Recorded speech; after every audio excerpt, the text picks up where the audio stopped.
Je vis un ciel nouveau et une terre nouvelle, et voici la demeure de Dieu parmi les hommes.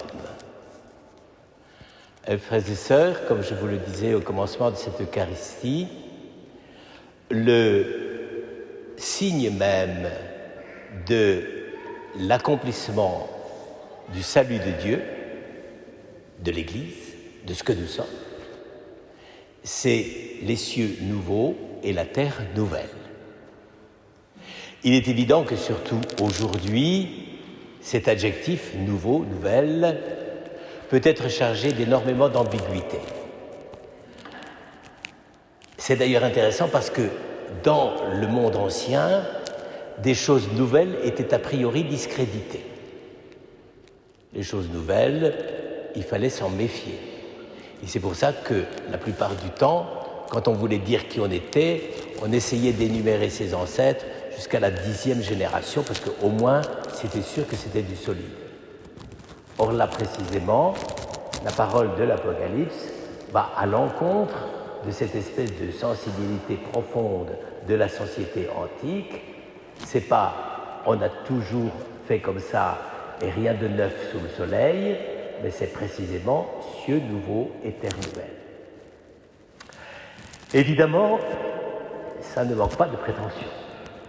C'est-à-dire qu'un petit groupe de pêcheurs galiléens, même s'il y a dans ce petit groupe des gens très éclairés et même des génies théologiques de la taille de Saint Jean, eh bien, comment essayer de comprendre cette nouveauté ? D'abord, aujourd'hui, je crois d'ailleurs que la nouveauté est repartie un tout petit peu du côté négatif. On est accablé de choses nouvelles. Ça devient à certains moments terriblement ennuyeux de lire le journal ou de lire des magazines pour y découvrir des choses qu'on vous annonce comme parfaitement nouvelles, qui ne vous apporteront rien et qui vous ennuieront royalement. Donc, il faut se méfier quand on utilise le mot « nouveau » pour essayer de comprendre exactement quel est l'enjeu. Est-ce que c'est simplement vivre comme des girouettes à l'annonce de n'importe quelle nouveauté dans les produits cosmétiques ou dans les produits informatiques? Si c'est ça la nouveauté, là, je préfère, je vous le dis franchement, m'en passer immédiatement. Mais précisément, ce que la première communauté chrétienne a perçu dans la nouveauté, c'est tout autre chose. Et j'aimerais vous le faire toucher du doigt à travers la première lecture que nous avons lue. Peut-être que ça vous a paru du chinois. Paul et Barnabé qui font un petit voyage et un texte qui raconte presque, si je puis dire, comme une indication du guide Michelin, les différentes étapes où ils sont passés.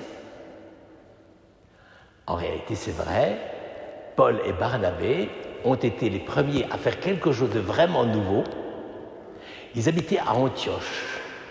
Antioche, c'était une métropole, comme on dit aujourd'hui. C'était une métropole de la Syrie.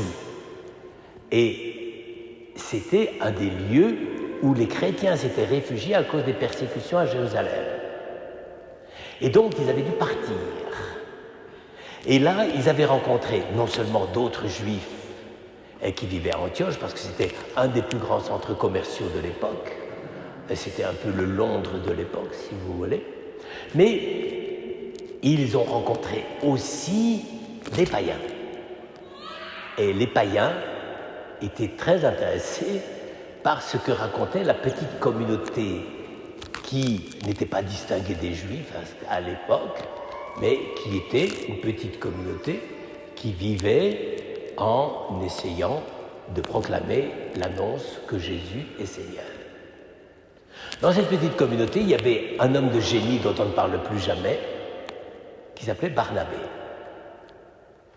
Oui, un des saints de glace à qui il faut que le beau temps lui coupe les pieds pour qu'il fasse beau pendant 40 jours de l'année. C'est pour ça qu'on le connaît. Mais vous allez voir, c'est quand même plus important. Barnabé, donc, était un homme et qui avait entendu parler de Paul et qui l'avait accompagné dès les premiers moments de sa conversion. Et donc qui avait tout de suite vu le génie de Paul. J'aime autant vous dire qu'à Jérusalem, on ne peut pas dire qu'on avait vu le génie de Paul. On considérait que c'était quand même un individu dangereux, voire même peu fréquentable. Et donc Barnabé, qui avait fui à Antioche, s'est dit, là, il y a un problème terrible. Des chrétiens liés à des juifs, parce que les deux communautés étaient évidemment presque inséparables, ces chrétiens rencontrent des païens, et les païens veulent entrer dans l'Église. Donc c'était quand même quelque chose d'assez délicat, parce que, comment faire? Jusqu'ici, ça paraissait l'évidence que si on voulait entrer dans la foi au Christ, ben, il fallait passer par le judaïsme. Et lui, il se dit qu'il faut inviter quelqu'un pour ça, et il pense à Paul. Antioche est éloignée d'à peine 200 km de Tarse, la ville natale et la ville où vivait saint Paul, et il va le faire chercher. Paul arrive à Antioche, là, on le reçoit un tout petit peu, on met des gants, on sait quand même que le bonhomme a un passé lourd, il a persécuté des chrétiens, mais on le laisse faire. Et c'est donc, sans doute, Antioche qui a été un des premiers foyers de la catéchèse, autre nouveauté. Mais tout à coup, et alors là, j'allais dire, c'est vraiment nouveau, Paul et Barnabé, qui collaboraient ensemble pour faire annoncer l'évangile à ces petits groupes à Antioche, dans la grande ville d'Antioche. Il faut imaginer plus que Marseille. Hein. Antioche, c'était plus d'1 million d'habitants à l'époque, je ne sais pas si vous imaginez ce que c'est. Et donc, dans ce milieu-là, Paul et Barnabé se disent, on ne peut pas rester ici, il faut essayer ailleurs. J'allais dire, nos expériences de disciples missionnaires à côté, c'est plutôt de la bibine. Parce que partir pour faire un grand circuit de 700 ou 800 kilomètres pour aller rencontrer des villes de la Turquie actuelle, qui était à cette époque-là très hellénisée, eh bien, c'était une grande aventure. Et donc, Paul et Barnabé prennent la décision de prendre le bateau. Ils vont d'abord à Chypre, puis dans toutes les villes qui nous ont été lues et énumérées tout à l'heure dans le petit texte. C'est pour ça que, je pense, vous avez trouvé ça très ennuyeux. De fait, quand ça nous est servi, même si c'est sur un plateau, bon, personne ne sait où est la Pisidie, la Pamphylie, qui vivait là-bas dedans, etc. C'est sans intérêt. Mais ils vont là-bas et ils commencent à évangéliser dans des villes aussi où il y a des juifs et des païens mélangés. Ils annoncent aux juifs la messianité de Jésus, et puis les juifs refusent et ils vont annoncer aux païens. Donc, ici, on a sur un voyage d'à peu près 400 km dans le sud-est de la Turquie, le premier voyage de Paul et de Barnabé, le premier grand voyage missionnaire, et qui annonce l'évangile partout. Et il y a des communautés. Et non seulement il y a des communautés, mais au moment où il se dit, bon, on a fini le voyage pour l'instant, on va retourner à Antioche, Paul et Barnabé revisitent les communautés qu'ils avaient fondées. Et là, comme ils voient que ça tient, ils fondent des chefs de communauté pour qu'ils assurent la continuité, l'enseignement et la vie de la communauté. Inutile de vous dire que de faire ça dans des villes païennes, pour le christianisme de l'époque, c'était la grande nouveauté. Personne n'y avait pensé avant. Certes, les disciples de Jérusalem avaient poussé quelques petites pointes en Galilée. Vous imaginez, là, c'était vraiment du local. Ou en Samarie, ça s'était plus ou moins bien passé, mais jamais on n'aurait eu l'idée d'entreprendre un voyage de 700-800 km pour aller faire le tour des communautés, des villes, des cités, et annoncer l'Évangile. Et on nous dit, quand ils revinrent à Antioche, ils réunirent les membres de l'Église, donc ceux qui les avaient envoyés, et là, ils leur racontaient tout ce que Dieu avait fait avec eux et comment il avait ouvert aux nations païennes la porte de la foi. Comment eux, Paul et Barnabé, avaient ouvert aux nations païennes la porte de la foi. Eh bien ça, si ce n'est pas une nouveauté, ce serait quand même dommage de ne pas s'en apercevoir. Car de ce voyage, de ce constat et de ce rapport qui a été fait aux gens à Antioche, nous sommes aujourd'hui les héritiers. Donc,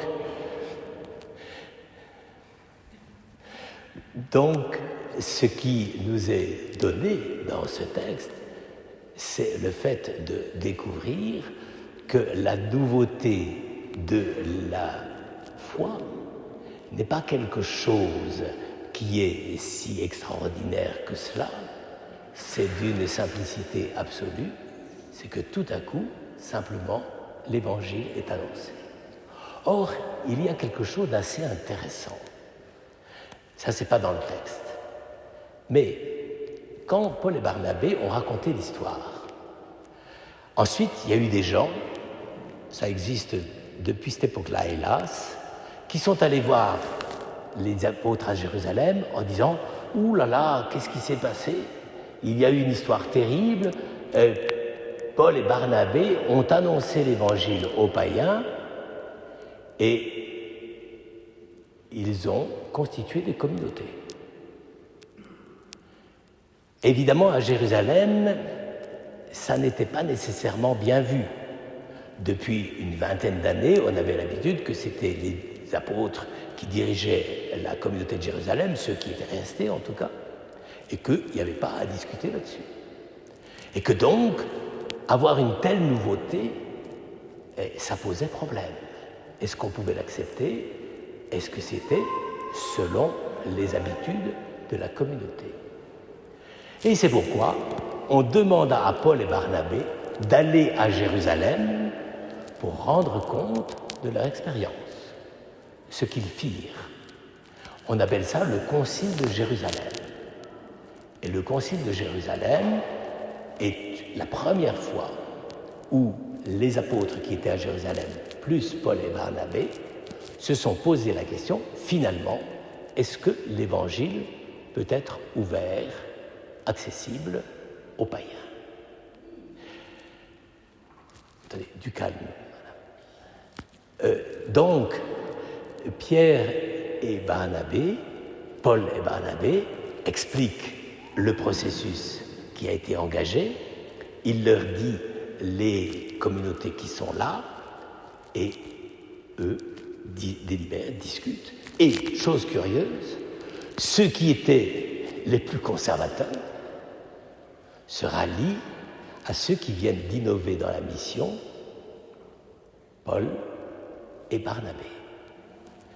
Ça veut donc dire que la notion même de nouveauté à cette époque-là n'était pas du tout de l'ordre, j'allais dire, de pouvoir faire des choses inouïes. C'était faire simplement que ceux qui pouvaient avoir droit à la proclamation de l'Évangile étaient effectivement invités à le recevoir, à l'accueillir par le baptême et à vivre en communauté pour vivre et proclamer la joie de la résurrection. Nous, aujourd'hui, quand on lit ça à 20 siècles de distance, ça ne nous paraît pas nécessairement absolument éblouissant. Ça nous paraît normal, depuis l'Église a eu des aventures missionnaires dans tous les pays, dans tous les continents, etc. Et ça n'a jamais cessé, tant mieux. Mais il faut bien réaliser ce qu'était la nouveauté à ce moment-là. Et alors, à ce moment-là, c'est là qu'on peut réfléchir sur une donnée assez essentielle et importante, c'est-à-dire comment s'instaure la nouveauté. En effet, vous le sentez bien, les apôtres à Jérusalem, le moins qu'on puisse dire, ils n'étaient pas chauds pour qu'on évangélise les païens. Et pour eux, la grande difficulté, c'était la circoncision. Et donc, à ce moment-là, ils demandent à Paul et Barnabé, qu'est-ce que vous allez faire? Est-ce que vous la... Et Paul et Barnabé disent, ben non, on ne demande pas la circoncision. Et donc, il a fallu que la communauté de Jérusalem, qui se croyait la garante absolue de la vérité de la tradition, accepte qu'une expérience qui s'était presque passée à leur insu, dans leur dos, soit reconnue comme la possibilité nouvelle de l'Évangile. Vous le voyez, frères et sœurs, ça peut paraître bizarre de parler de tout ça. Et pourtant, c'est quand même un tout petit peu ce en face de quoi nous sommes aujourd'hui. Inutile de dire qu'après 20 siècles, l'Église a le sentiment de ce qu'elle est. Elle sait ce dont elle est héritière, du trésor de la foi, de la prière, de la vie commune, de toutes les institutions, etc., qui constituent l'Église. Et cependant, nous sommes devant le fait, c'est que cette Église est devant des défis nouveaux. Et comment y faire face? C'est ça la situation dans laquelle nous sommes. Évidemment, on peut toujours dire, on continue comme d'habitude et on ne s'intéresse pas à ce qui peut surgir dans le monde et dans la culture contemporaine. Il y a beaucoup de chrétiens qui ont ce réflexe-là. Et il y a même beaucoup de chrétiens qui, par rapport à des choses tout à fait mineures, comme la liturgie en latin, y mettent une valeur d'obstacle aussi décisive que Pierre et les premiers disciples de Jérusalem pour la circoncision. Ce n'est pas du même ordre, mais c'est quand même assez étonnant. Comme si la limite de la proclamation du salut était liée à une langue. Eh bien, frères et sœurs, c'est un peu un des aspects fondamentaux auxquels nous devons faire face aujourd'hui.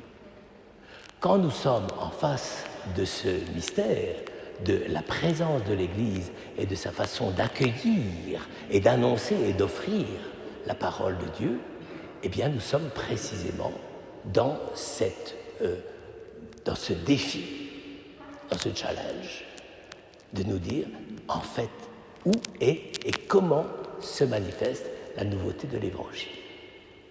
Frères et sœurs, c'est très important que nous puissions réaliser cela. Ce n'est pas en disant que on va faire n'importe quoi, n'importe comment, à n'importe quel moment. Mais c'est en réfléchissant, ce qui suppose, et je termine par là, une certaine sagesse et une certaine intelligence de la foi et du mystère chrétien. Car ce qui a décidé les apôtres à Jérusalem de se dire effectivement on peut accueillir les païens, ce n'est pas que pour accueillir les païens, il faut ça, il faut ça, il faut ça, notamment la circoncision. Mais pour accueillir les païens, il faut essayer de comprendre ce qui se passe, soit à travers l'évangélisation de Paul et de Barnabé, soit à travers toutes les possibilités de constitution de communautés qui se font à ce moment-là, dans les années 45-50. C'est donc une très belle aventure, c'est quelque chose de très grand qui a eu lieu à ce moment-là, mais il faut qu'aujourd'hui encore, nous puissions avoir le même regard et la même attention. C'est une question non pas d'enthousiasme pour des nouveautés, parce qu'elles se passent dans le monde et dans la culture contemporaine, c'est une question d'intelligence et de sagesse pour comprendre le mystère. Annoncer l'Évangile, ça veut dire quoi? Proclamer et vouloir que d'autres, dans des différences de culture, de manière d'être, de manière de penser, puissent accueillir la parole de Dieu et le salut, ça veut dire quoi? C'est ça le mystère auquel nous sommes confrontés aujourd'hui, et c'est encore quelque chose qui contribuera à l'élargissement de cette vraie nouveauté de l'Église par l'ouverture et l'annonce de l'Évangile non pas aux conditions que nous imposons, mais aux conditions qui nous sont imposées comme presque malgré tout à travers les difficultés et les hésitations de notre histoire contemporaine.